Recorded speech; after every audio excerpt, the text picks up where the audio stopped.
Gold is flying, silver is going vertical, and I'm sure you already know this, but when you look at the chart, it really illustrates the surge. This is gold back from 2023 of October. It's just going higher, but look at silver. It's like a straight line. Today, actually, the price of gold and silver hit another record. Elon Musk was saying this is not good, and he was responding to a chart from a couple weeks ago. The price of silver is even higher now, and he was saying silver is needed in many industrial processes. So I was thinking, okay, what happened the last time this happened?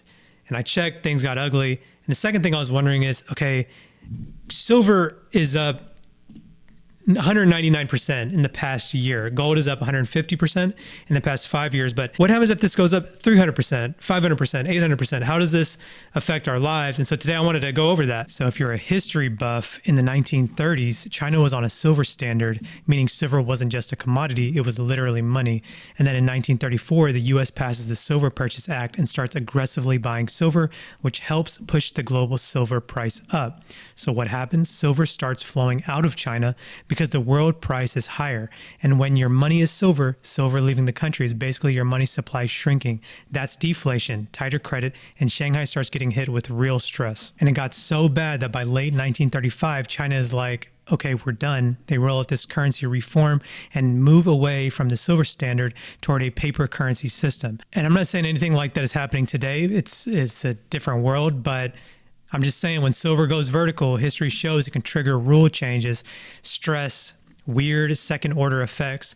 And that's why this move is really interesting to me.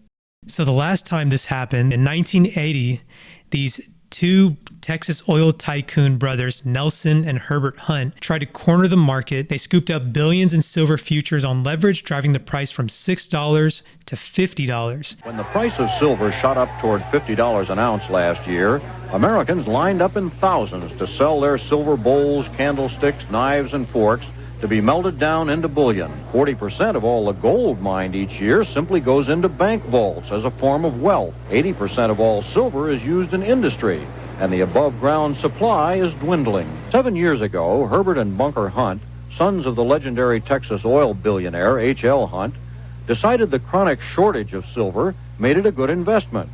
So they started buying, slowly enough at first that the price rose only gradually.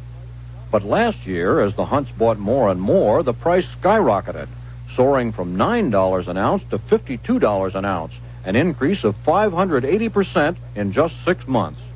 That made silver as an investment even better than gold, but it also drove up the cost of products containing silver, causing a record rise in wholesale prices. A lot of people were hurt. The silver-related industries laid a lot of people off. There were more than 5,000 people who lost their jobs and all of that. But the people who run the silver exchanges in Chicago and New York were mainly afraid that the Hunts would accumulate so much of the available silver that they could set any price they wanted. So they changed the trading rules several times until the Hunts were forced to sell and almost nobody else was allowed to buy. To put it in the terms of a football analogy, the game starts, the rules are changed, and finally when you get to the last quarter, the referee says only the other side can have the ball. That drove the price down and cost the Hunts more than $1 billion. And nobody knows how much was lost by small investors who jumped on the Hunt silver bandwagon. Trading in precious metals, gold as well as silver, is a high-risk gamble. Nobody should put in $1 more than he's prepared to lose. They lost billions, filed for bankruptcy, and the whole commodities world shook. The other time this happened was back in 2011.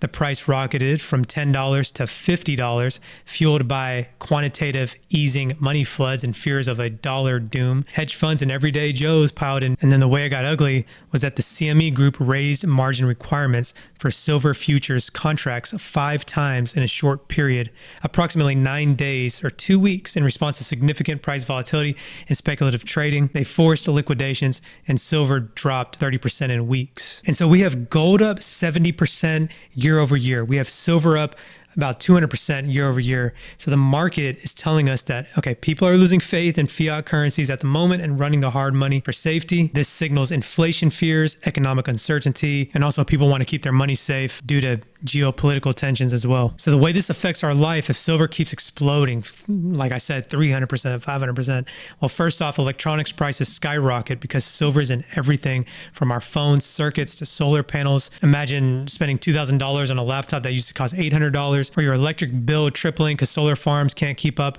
without cheap silver, and electric vehicles are already pricey, but with silver and batteries and wiring, your next EV purchase might be a lot more. Also, medical gear. Silver's antimicrobial magic means hospitals' costs explode. So this whole setup's flashing signs of massive currency devaluation and economic shakeups ahead. So when demand from AI data centers and solar explodes, it amplifies the upside and downside risks. Most likely outcome if this keeps ripping, history says a pullback's coming, maybe 20 or 30% correction as over-leveraged players get shaken out.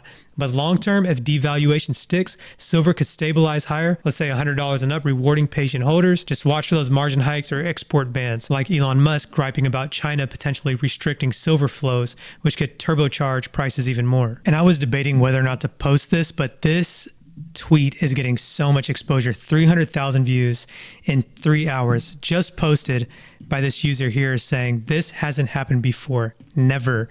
And he's saying that the silver production is 800 million ounces, bank shorts 4.4 billion ounces. This user is saying if silver keeps going up, the biggest banks in America will collapse. Yesterday, silver hit $92. Then it dropped over 6% in a few minutes, pumped back up to $9.91, and now it's crashing again.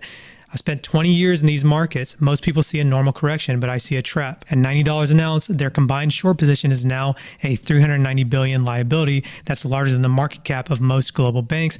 This is literally survival. The banks are doing everything they can to stay afloat. Why the dip to $86 overnight? So when I filmed this, in the beginning, this was last night. Now in the morning, I'm recording this again. And they had to do it, according to this user, saying if silver had broken $100 yesterday, margin calls would have liquidated those banks. This user is saying that they unloaded paper contracts to force the price down, but look closer at the physical market. While the paper price dropped $6, lease rates just went vertical. The cost to borrow physical silver is skyrocketing. We are in a backwardation. Backwardation means the current spot price, immediate delivery of an asset, is higher than its future prices, creating a downward sloping futures curve where later contracts are cheaper, often signaling strong immediate demand, supply shortages, or bullish sentiment for commodities like oil, indicating a need for the physical asset now. So this user is saying it means people don't want paper promise in 6 months, they want metal now. So this guy's been in the industry for 20 years.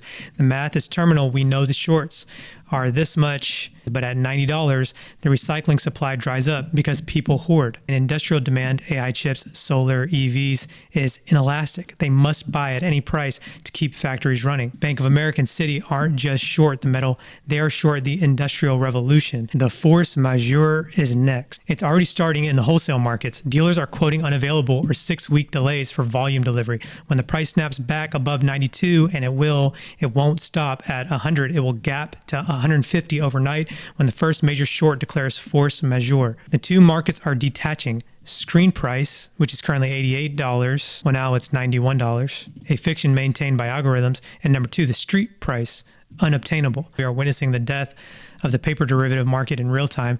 Ladies and gentlemen, welcome to the commodity supercycle. So yeah, let's see if this user's correct. But if you're not already, consider subscribing, and I'll see you in the next one. Thanks guys, peace.